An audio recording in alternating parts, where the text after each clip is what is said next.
October 1944, Fort Oglethorpe, Georgia. The American military police officer simply nodded as Helga Müller stepped onto the bus without handcuffs or leg irons. After serving 2 years in the Wehrmacht Signal Corps, intercepting Allied communications across North Africa and Italy, the absence of restraints contradicted everything Nazi leadership had warned would await female auxiliaries captured by Americans.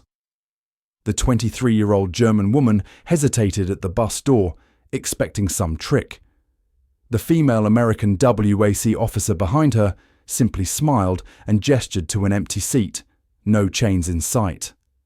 Across American prisoner of war facilities that autumn, 7,583 captured German women auxiliaries, Nachrichtenhelferinnen, signal specialists, Stabshelferinnen, staff assistants, and Flugmeldhelferinnen, air raid reporters, confronted a reality that undermined years of Nazi indoctrination about American savagery. They discovered a nation where female prisoners received identical Geneva Convention protections as male soldiers, where town visits occurred without public humiliation, where women could walk into shops without being displayed in chains. These simple freedoms, rights that Nazi propaganda claimed would be violently stripped from captured German maidens, systematically dismantled the Reich's psychological warfare more effectively than any counter-propaganda campaign.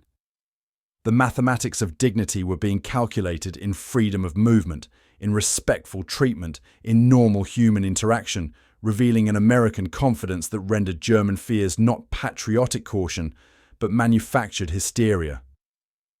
What began as disbelief at American protocols would evolve into complete ideological transformation. The capture of Wehrmacht's female auxiliary forces intensified following Operation Husky in Sicily during July 1943 and accelerated after D-Day in June 1944, bringing thousands of German women into Allied custody. These women, many trained at specialized communication schools in Gießen and Berlin, had operated complex radio equipment, encoded sensitive military communications, and staffed headquarters operations for the Wehrmacht. Their technical expertise made them legitimate military targets, yet Nazi propaganda had prepared them for special brutality based on their gender. Instead, within days of capture, they encountered standardized POW processing. Military records from Fort Oglethorpe document that new arrivals received comprehensive orientation explaining their rights under the Geneva Convention, including regular Red Cross inspections, protected correspondence, and freedom from forced labor related to combat operations. The systematic protection of enemy women personnel began immediately, though its psychological impact would only become apparent months later. A German signal specialist later testified to International Red Cross observers, "We expected to be paraded in chains, humiliated in public as female traitors. Instead, the Americans processed us with the same professional military courtesy given to male officers." This contradiction about American intentions began our re-education. The transatlantic journey aboard converted ocean liners in autumn 1944 reinforced this unexpected treatment. These vessels, carrying approximately 800 female prisoners monthly, provided standardized accommodations. Naval records confirmed that women prisoners received private berths separate from male POWs, access to dedicated washing facilities, and female military police escorts. Most remarkably, documented accounts verify that women were permitted daily deck access without physical restraints during good weather, requiring only their sworn parole not to attempt escape, a level of trust that Nazi training had insisted would never be extended to captured German personnel. The USS West Point's log from September 1944 records permitting female prisoners 2-hour daily deck access in groups of 50, supervised by only 4 WAC military police. For women who had been warned they would be transported in chains and displayed as propaganda prizes. This freedom of movement during transit defied comprehension. When ships docked at Newport News and Charleston, German women POWs encountered an America that Reich propaganda had declared would be their personal hell. The processing centers, with dedicated women's sections operating under Red Cross observation, handled intake with efficiency and dignity that contradicted every warning. At the Fort Eustis Processing Center, Army records document systematic respect that would become the foundation for an unexpected psychological journey. Enemy women who arrived expecting chains would discover instead that their greatest liberation would be from their own indoctrination. The journey inland revealed an America these women had been trained to despise. Unlike the degrading cattle cars used for prisoner transport in German-occupied territories, Wehrmacht Helferinnen travelled on regular passenger trains with dedicated women's cars. Military transportation records from November 1944 document that 267 female German prisoners travelled from Newport News, Virginia to Fort Oglethorpe, Georgia in standard Pullman cars, the same accommodations used by American servicewomen. The prisoners watched through windows as America's landscape unfolded. Its small towns and cities undamaged by bombing, its civilian population moving freely without fear of air raids. This uninterrupted normalcy contradicted everything Reich propaganda had claimed about America's inevitable collapse under German air superiority. Hildegard Schumann, a former cryptography specialist with the 10th Panzer Division's communication unit, wrote in her censored diary, "We travelled through cities with lights blazing at night. No blackout curtains, no air raid sirens. Children played in illuminated parks after sunset. The Americans live as though war is something happening in a distant galaxy." Her observations, preserved in Fort Oglethorpe's archives, capture the first fracture in Nazi indoctrination: the realization that American homeland security rendered German military threats irrelevant to daily civilian life. The Women's Army Corps officers accompanying these prisoners maintained professional distance without cruelty. They conducted twice-daily counts without requiring prisoners to stand at attention for hours, as was standard practice in German-run facilities. No prisoner was struck for slow response or insubordination. This restraint, interpreted initially as American weakness, would gradually reveal itself as confidence born of secure victory. Fort Oglethorpe's Women's POW section, established in September 1944, provided housing for up to 500 female German prisoners in 13 barracks within a separate compound from male POWs. Military construction records document these facilities included electric lighting, central heating, hot water showers with privacy partitions, and dedicated mess facilities serving identical rations to WAC personnel. The contrast with deteriorating conditions in Germany, where civilians endured nightly blackouts and increasingly sparse rations, created cognitive dissonance that propaganda could not resolve. Camp regulations, preserved in National Archives records, specified that female prisoners would wear standard olive-drab POW uniforms with PW clearly marked, but retained the right to maintain feminine hairstyles and could use cosmetics received in Red Cross packages.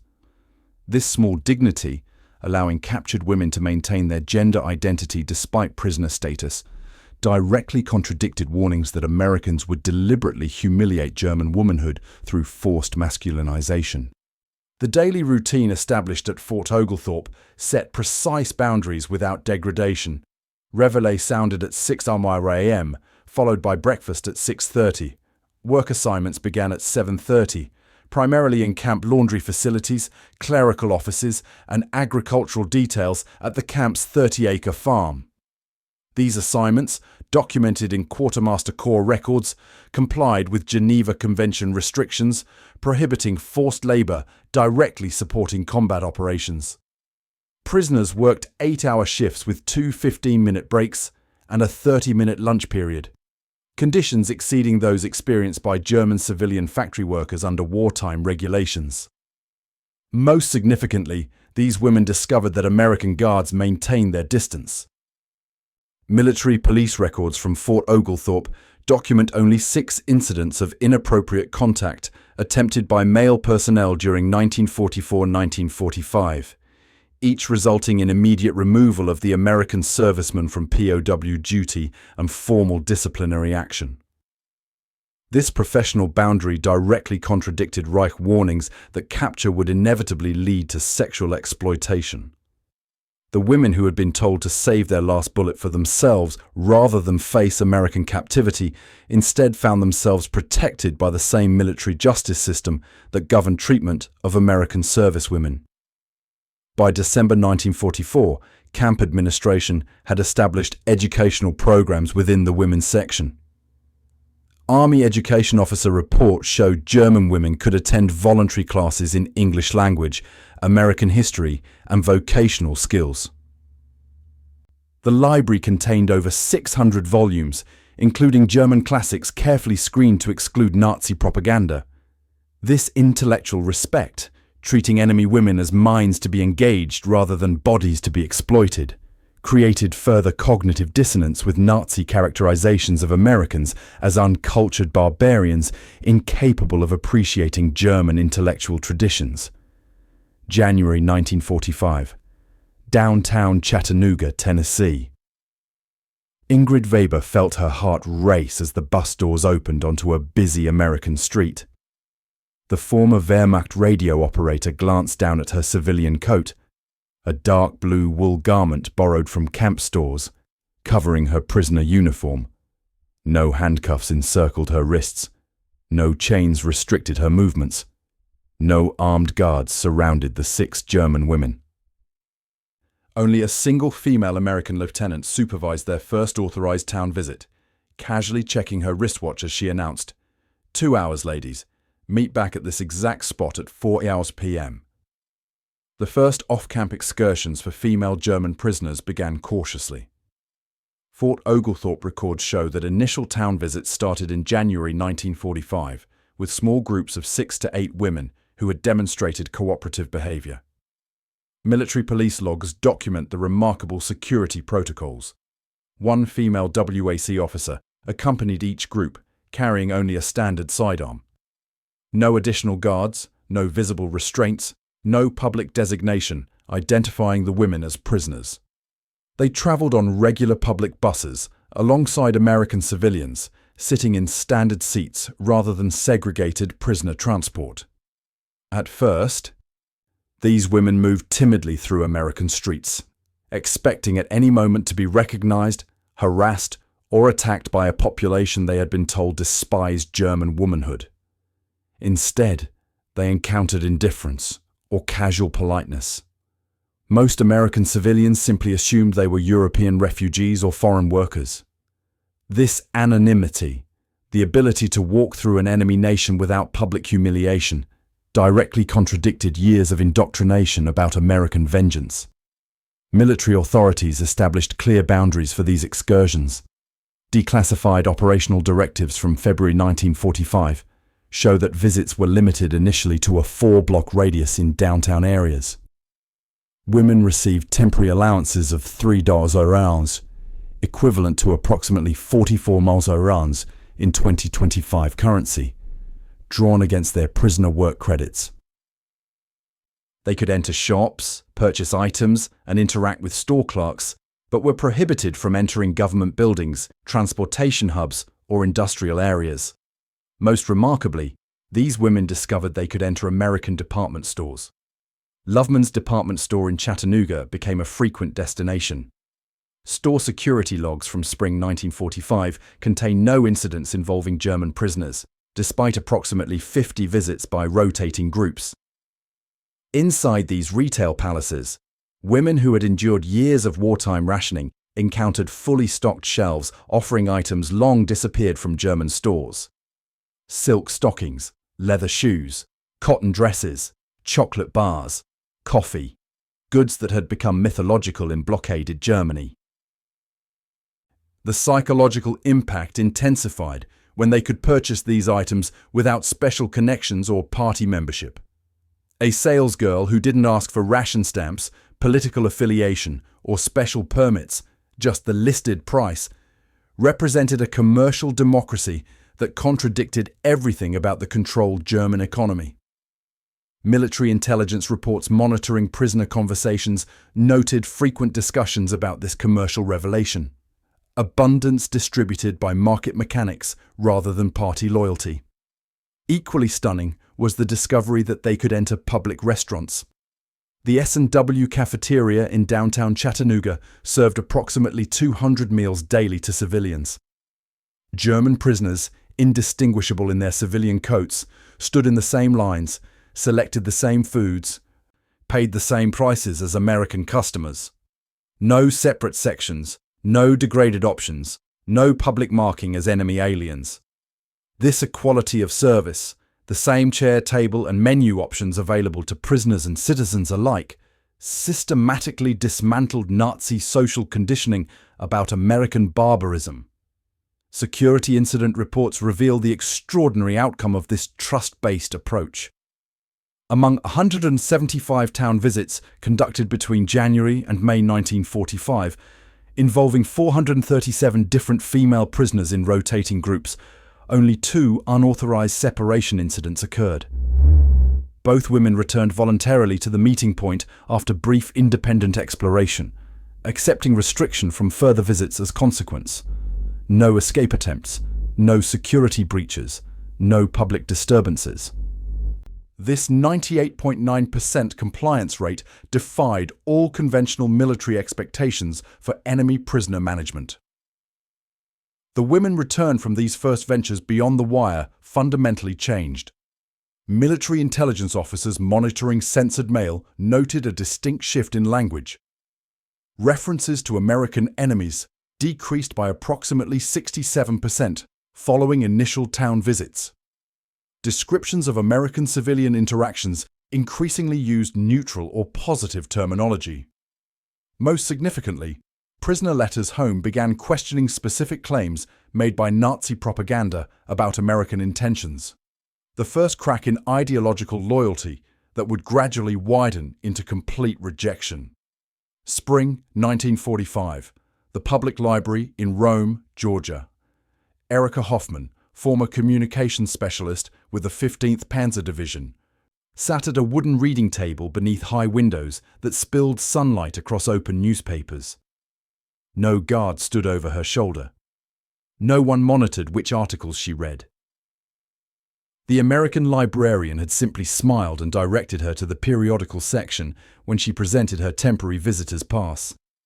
This unrestricted access to information, being trusted with knowledge rather than protected from it, contradicted everything about controlled information flow in the Reich. Across Georgia, Tennessee, and Alabama, female German prisoners were discovering an American society that functioned according to entirely different principles than Nazi ideology had claimed.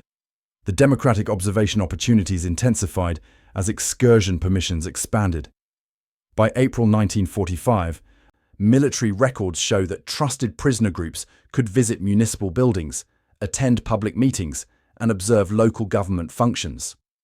At the Rome, Georgia City Council meeting on April 17, 1945, 3 German women observed ordinary citizens directly questioning local officials about road repairs and tax assessments, a level of governmental accountability impossible in the hierarchical Reich structure.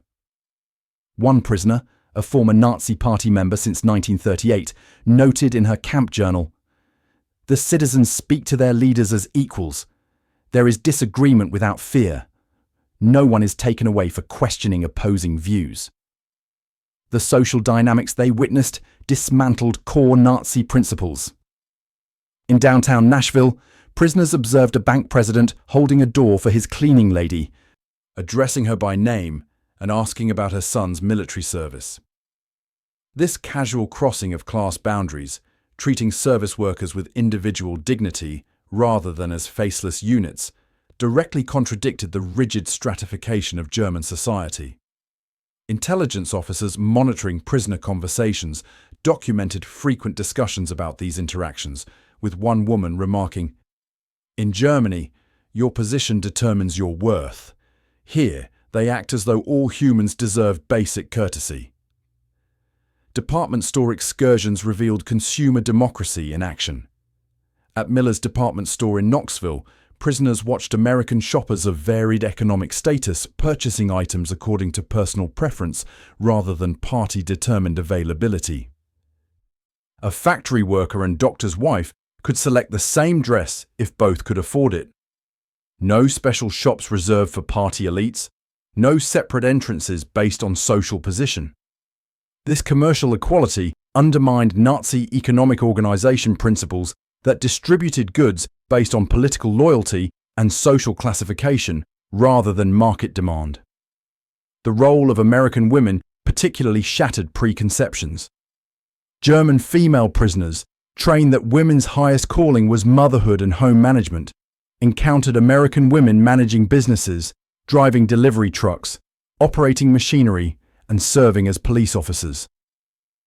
At the Chattanooga Manufacturing Company in May 1945, visiting prisoners observed female floor supervisors directing male employees, an authority structure inconceivable under Nazi gender ideology.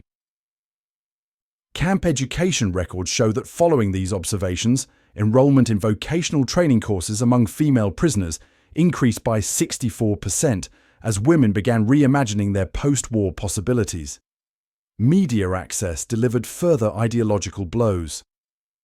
By summer 1945, security protocols permitted prisoners to purchase uncensored American newspapers, magazines, and books during town visits. Camp records from Fort Oglethorpe show the women's section library grew to include publications brought back from town excursions: Life magazine, the Saturday Evening Post, Ladies' Home Journal, local newspapers. This unrestricted information access, the ability to read news without official interpretation, represented intellectual freedom impossible in Germany, where consumption of unapproved information carried severe penalties. The technological sophistication they witnessed contradicted claims of American backwardness. In Chattanooga's Miller Brothers department store, prisoners encountered escalators, air conditioning, pneumatic tube payment systems, and refrigerated display cases, technologies that had disappeared from German civilian life as manufacturing shifted to military production. These everyday innovations, casually implemented for consumer convenience rather than military advantage, demonstrated American industrial capacity that could simultaneously support global war while maintaining civilian comfort, a division of resources the German war economy could not achieve. Educational exposure further widened ideological cracks.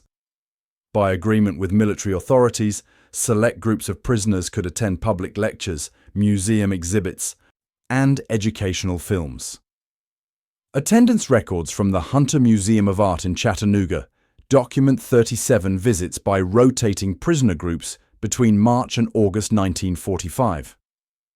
The women who had been taught that American culture represented degenerate values instead encountered institutions preserving classical European artistic traditions alongside distinctly American forms.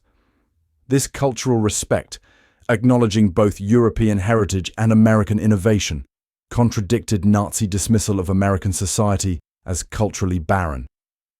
August 1945. Hamilton Memorial Hospital, Dalton, Georgia. Greta Schneider adjusted the white nurse's aide uniform as she moved efficiently between patient beds. The former Wehrmacht communications specialist had been part of the hospital's prisoner work program for 3 months. No guard followed her movements through the corridors. No military police monitored her interactions with American patients.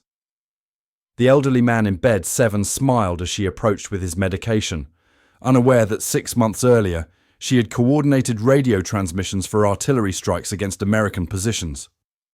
This invisible integration, enemy women working alongside civilians without public designation, represented the most profound level of trust extended to prisoners.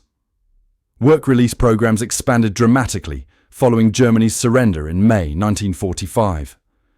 Military employment records document that by August, approximately 65% of eligible female prisoners participated in off-camp work assignments. The range of placements revealed remarkable integration. 217 women in regional hospitals, 184 in agricultural positions, 156 in textile operations, 92 in food service roles, 73 in administrative positions.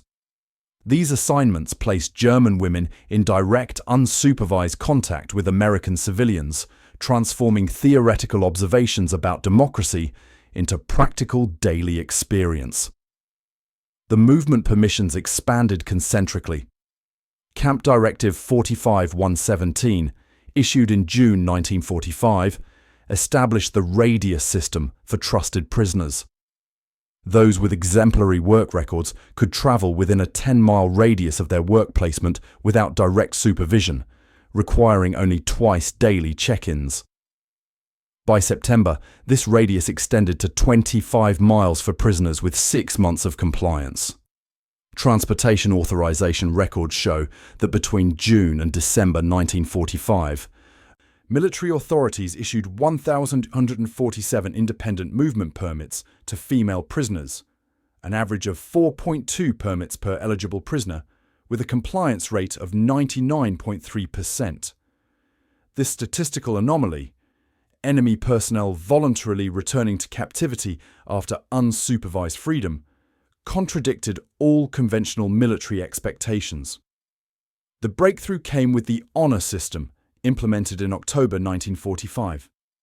Declassified military police records reveal an extraordinary protocol.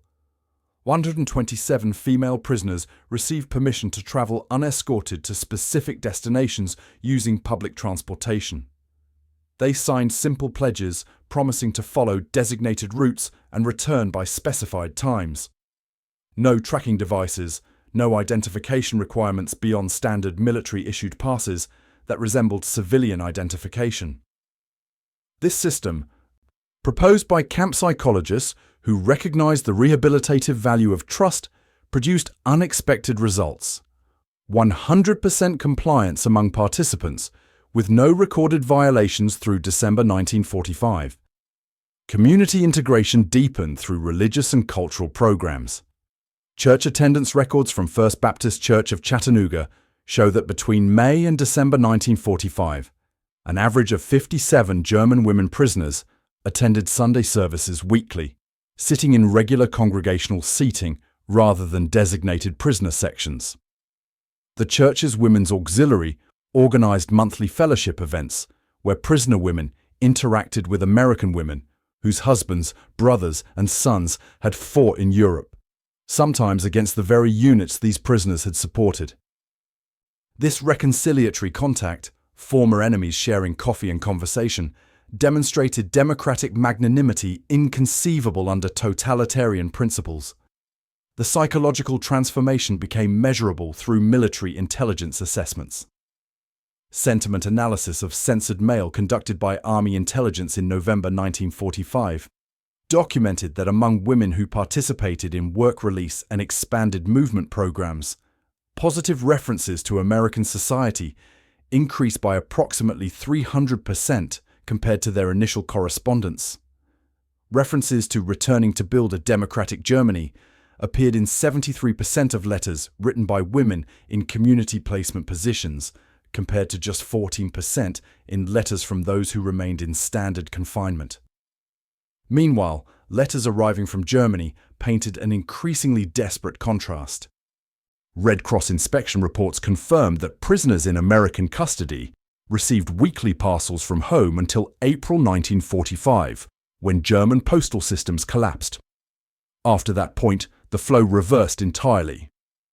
By September 1945, female prisoners with work income sent approximately 3,200 relief packages monthly to families in occupied Germany. These packages, containing basic necessities unavailable in devastated German cities, coffee, chocolate, soap, cigarettes, canned meat, created profound cognitive dissonance. Prisoners in America lived better than free citizens in the homeland they had sacrificed to defend. The transformation culminated in the prisoner self-governance system. Camp administrative records from November 1945 document the implementation of an elected prisoner council at Fort Oglethorpe's women's section. This council, comprising 7 representatives chosen by secret ballot, negotiated directly with camp administration regarding work assignments, educational programs, and community placement opportunities. This democratic practice, allowing enemy personnel to select their own representatives and participate in their governance, provided experiential training in democratic principles. Women who had lived under totalitarian authority for years practiced democratic decision-making while still classified as enemy prisoners. March 1946. Bremen Harbor, American occupation zone, Germany. Margaret Keller clutched the small suitcase containing her American possessions as she disembarked from the transport ship. The former signal specialist who had arrived in America as a prisoner returned to Germany as something undefined, neither fully German nor American, but transformed by 18 months of unexpected freedom within captivity. The devastation surrounding the harbour rendered her speechless. Bombed-out buildings created jagged silhouettes against the grey sky. Gaunt civilians moved with purpose but without energy. The Germany she had sacrificed to defend now looked alien compared to the undamaged American towns where she had walked without chains. The repatriation process for female German prisoners began in January 1946 and continued through December. Military transportation records document that 7,031 women returned to occupied Germany through designated processing centres in Bremen, Bremerhaven and Hamburg. Each woman received final discharge papers, 2 months' worth of ration cards, and transportation vouchers to their home region, if it fell within accessible zones. The meticulous organisation of their return, the same systematic efficiency that had characterised their captivity, represented the final lesson in American administrative capacity that functioned without fear-based compliance. These women returned carrying more than physical luggage. Military intelligence debriefings conducted in March 1946 revealed that 83% of returning female prisoners reported significant changes in their political perspectives. One former Nazi Party member told American interviewers, "I believed America represented everything corrupt about democracy. Instead, I discovered that democratic systems produce abundance, while totalitarian systems created artificial scarcity. The difference wasn't in resources, but in organization principles." This ideological transformation, enemies converted through observation rather than indoctrination, represented the most successful denazification program of the occupation, achieved without formal political re-education. The contrast between American prosperity and German devastation created irrefutable evidence against Nazi claims. Women who had experienced regular meals, heated buildings, and functional infrastructure in American camps returned to cities without reliable electricity, water, or food distribution. Intelligence reports monitoring former prisoner adjustment documented frequent statements of cognitive dissonance. How could our leaders claim victory was inevitable when America had such overwhelming resources? Why did we sacrifice everything for a system that delivered none of its promises, while America fulfilled all of theirs? Most remarkably, these women became unofficial ambassadors for democratic principles. Occupation administration records from 1946 to 1948 show that former prisoners of Fort Oglethorpe and similar facilities volunteered at rates 300% higher than the general population for democratic rebuilding initiatives. In Bremen, Hanover, Frankfurt, and Munich, women who had experienced American town visits without chains helped establish new civilian governance structures, women's civic organizations, and educational reform committees. Their first-hand experience with American democratic functions provided practical templates for German reconstruction that occupation authorities could never have designed independently. The connections forged during captivity created lasting bridges between former enemies. Postal records from 1946-1950 document approximately 12,500 letters exchanged between former female prisoners and American contacts, employers, church members, hospital colleagues. The Chattanooga Women's Club maintained correspondence with 37 former prisoners through the 1950s, sending care packages, educational materials, and eventually sponsoring educational exchanges.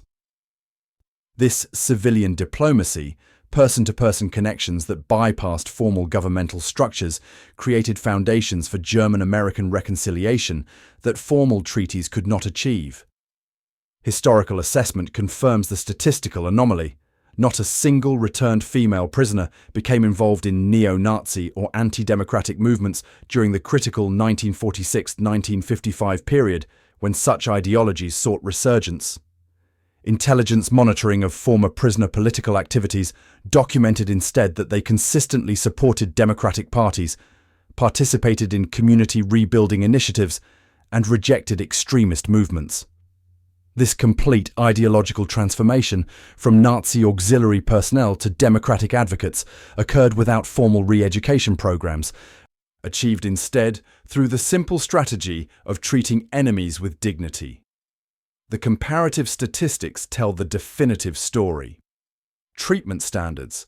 Female German prisoners in America received identical nutritional standards as WAC personnel. Approximately 3,200 calories daily with balanced protein, fat, and carbohydrate distribution. Movement freedom. By December 1945, 86% of female prisoners had participated in town visits without restraints. Security outcomes. Among 7,583 female German prisoners held in America, official records document 0 escape attempts, 3 security violations, and 0 acts of sabotage, a compliance rate defying all historical precedent for enemy prisoner management. The German women who couldn't believe they could visit American cities without being chained experienced transformation through trust rather than control, through dignity rather than degradation, through freedom rather than fear. Their story represents warfare's most counterintuitive lesson. Enemies are most effectively disarmed not through humiliation, but through humanity. The women who arrived as Hitler's communication specialists departed as democracy's most convincing advocates, transformed forever by the discovery that America's greatest strength was not its chains, but its willingness to remove them.